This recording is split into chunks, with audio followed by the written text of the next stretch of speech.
This is a representative of the Living Legend Library interviewing Mrs. Harry B. Gilstrap of Oklahoma City. Mrs. Gilstrap is now in her 98th year and lives at 2008 Northwest 20th Street in Oklahoma.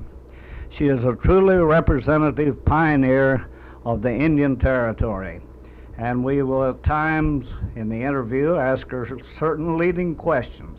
Mrs. Gilstrap. Yes.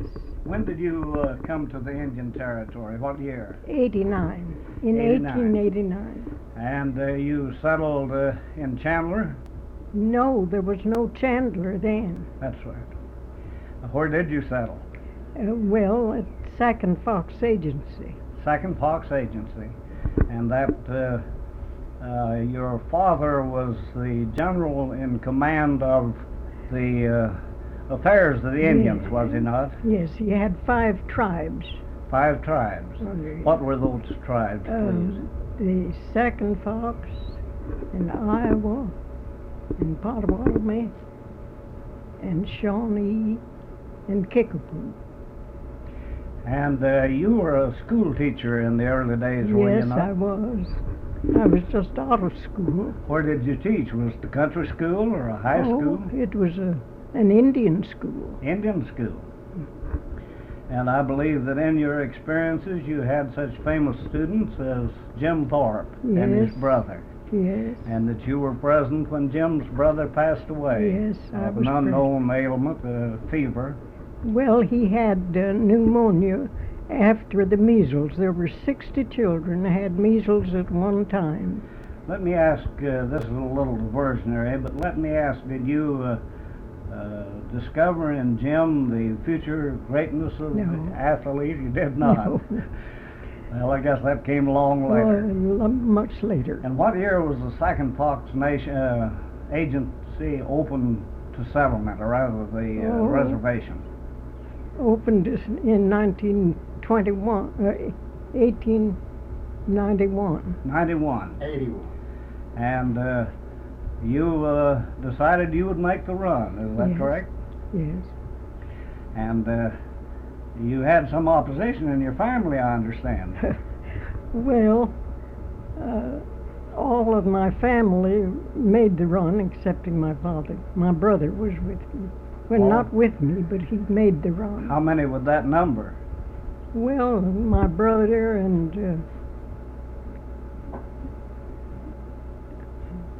anyone else? You and your brother were the only ones in the family. Yeah. And there was an incident at the lineup. How many people would you estimate roughly were in? Well, there must have been 100 or 150 people there. And your father didn't want them to think that he was favoring you, and so he held the bridle of your horse. Yes, he did. And I asked him to let me go, and he said no, not until the last one is over the line. And but you were able to get it to Homestead. Yes, Did you continue teaching school yes, and improved up your homestead Yes. while you were teaching? I did. Did you build your any improvements on? Oh, yes, I fenced it with barbed wire, and I built a little, or had built a little one-room house.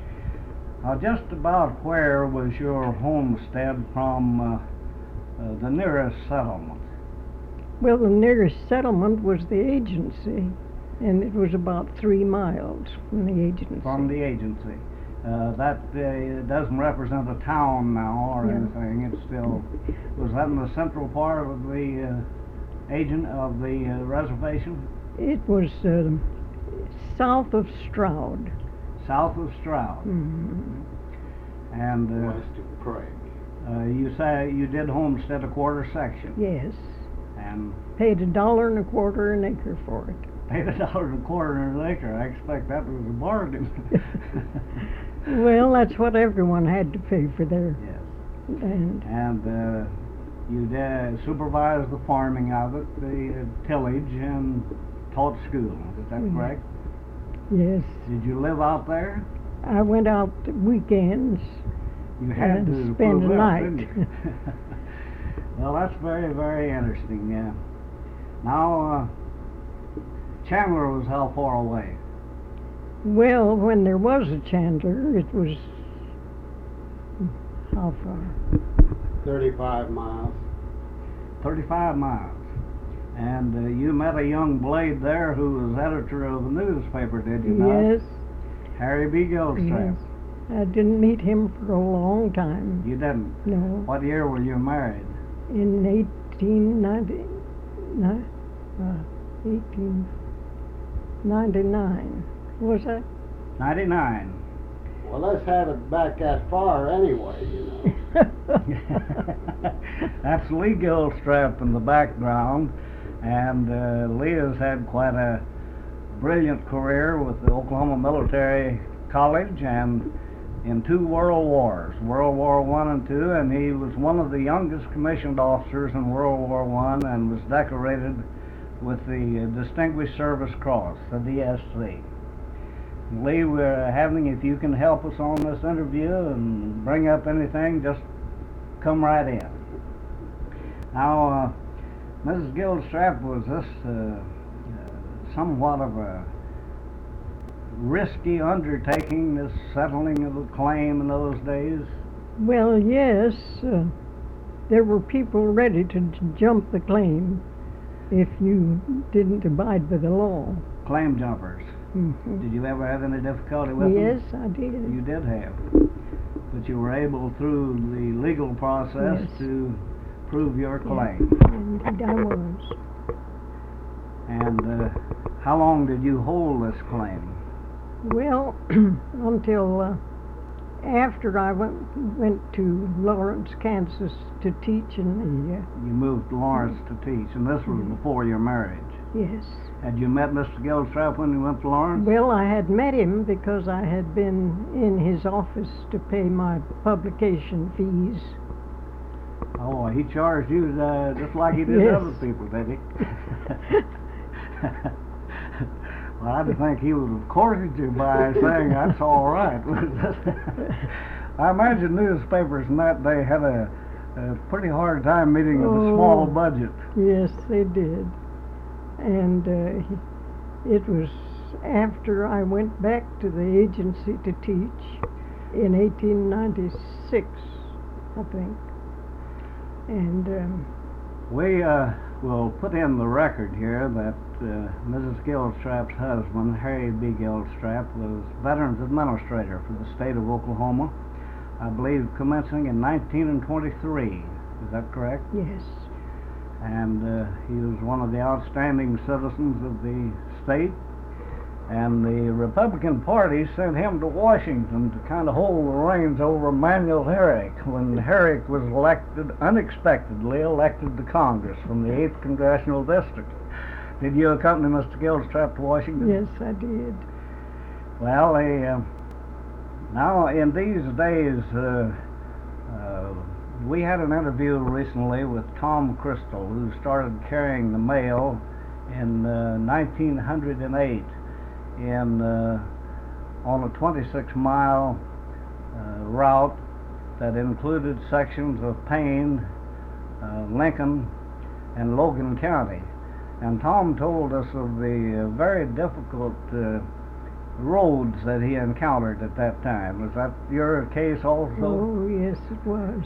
Just horse trails, cow trails. That's right. When Well, I first went there were just hardly any roads at all. Yes. How long did your father remain with the agency?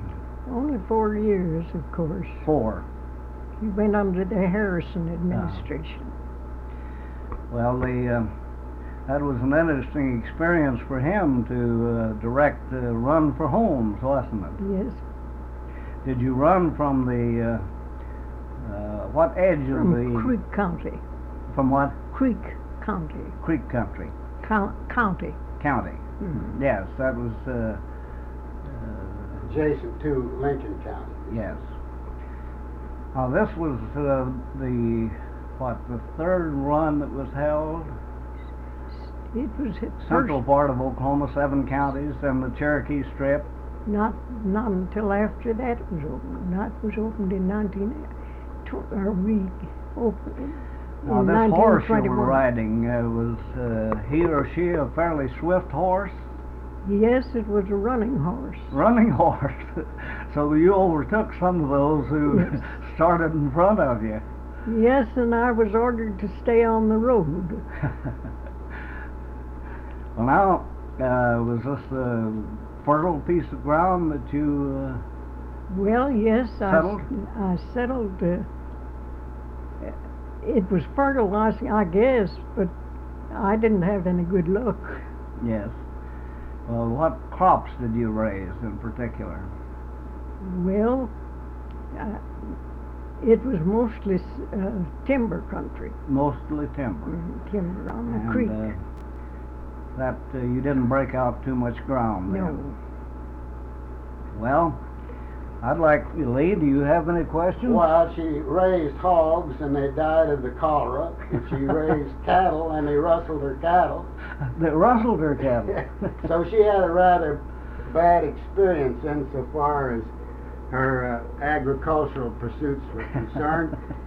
And she had school teaching as a cash crop, and she was had a rather affluent salary of $60 a month. She outdid me. I taught in Old Tusky County for 40.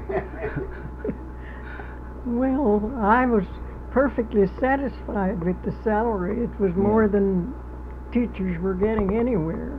That's right. And what type of certificate did you have, teacher's certificate? I didn't have any. Didn't have any.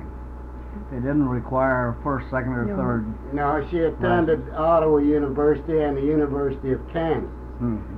But in those days, they just certified teachers on the basis of their subjects that they had taken in college and their experience. She was also principal of the secondary schools at Haskell Institute after she was at the. Then she also had experience at Chilocco and Wyandotte and Shawnee, All pioneer schools. Mm-hmm. all Indian schools. Ms. Gilstrap, aside from your husband, Harry B., and Lee, what does your family consist of? There's my father and mother and my brother and myself. And Well, you have your two son. other sons. What you, is- you have two other sons. Yes, I have.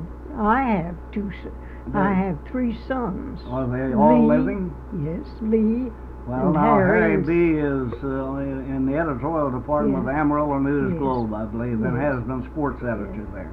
Yes. And where is the other son located? He's located in Honolulu.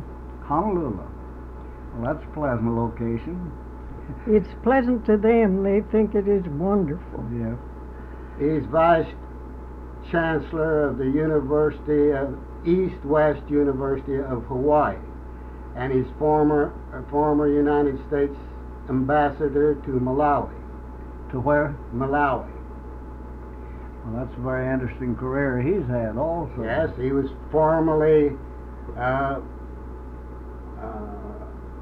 in Hong Kong as the consular general, and he was consular general at Singapore. And he was the charge d'affaires at Iran. He was the consul in the Philippines, Mexico, Egypt, and Frankfurt. Germany. So you haven't seen very much of Oh, him. yes, I have. Have you? What is his name, Mrs. Gill? Samuel Patrick Gilstrap. Samuel Patrick.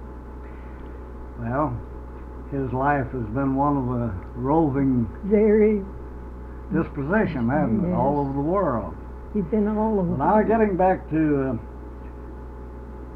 how long did you live in Chandler? 21 years, I think. 21 years, and all your children were born in Yes. Chandler. Yeah.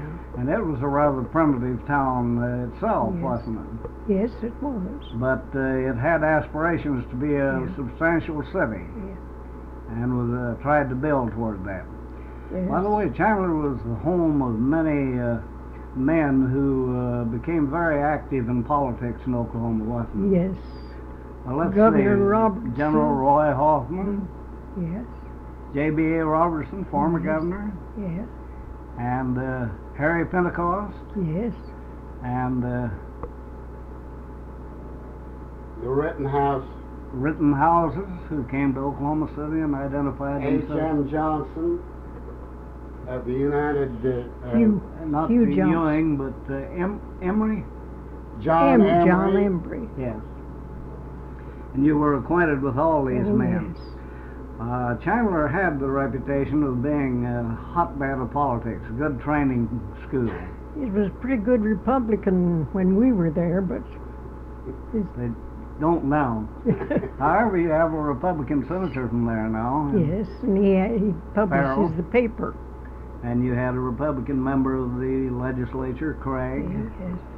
And so maybe they're just taking up where some of the old timers left off. Yes, indeed they have. Did you ever write for the paper? Yes, I wrote a few articles for the paper. I this, was not interested in the paper, though. I was interested in rearing boys. in getting the paper out. Yeah. Well, that And made a Harry, nice chapter of your life. That you and Harry could work together on the paper. we worked together perfectly. Yes. And does that paper's title still exist? No, it does not. It's been absorbed by other Yes. papers. Mhm. And where did you go from Chandler? I went to Lawrence, Kansas, Lawrence, Kansas.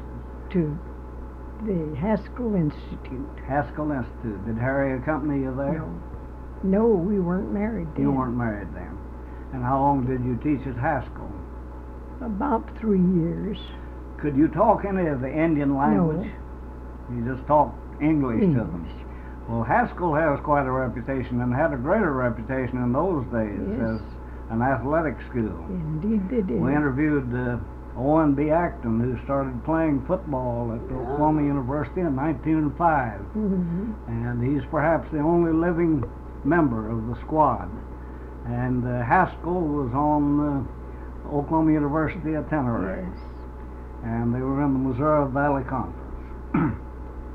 Well, can you think of anything we should proceed with, Lee? Well,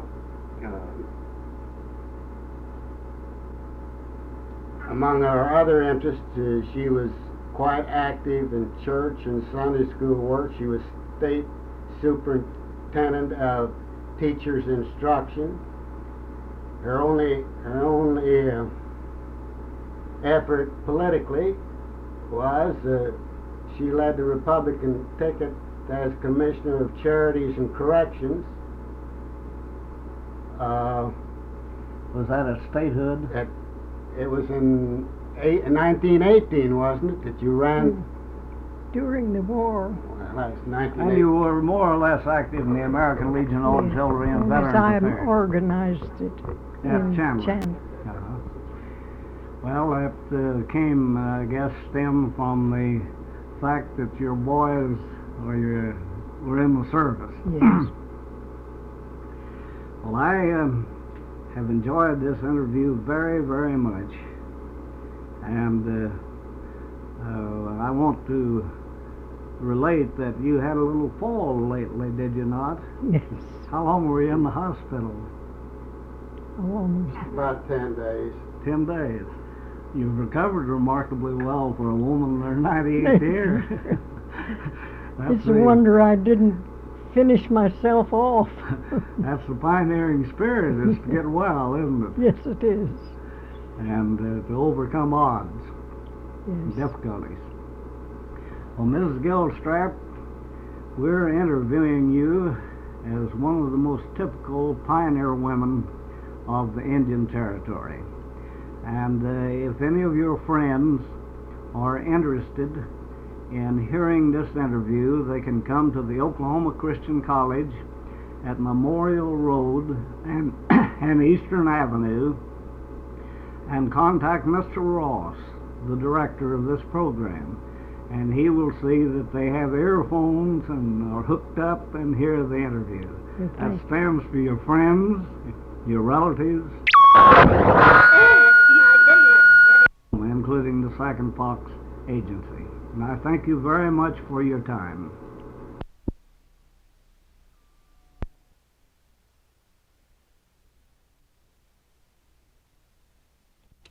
One, two, three, four. So you see this is moving. That indicates it's recording.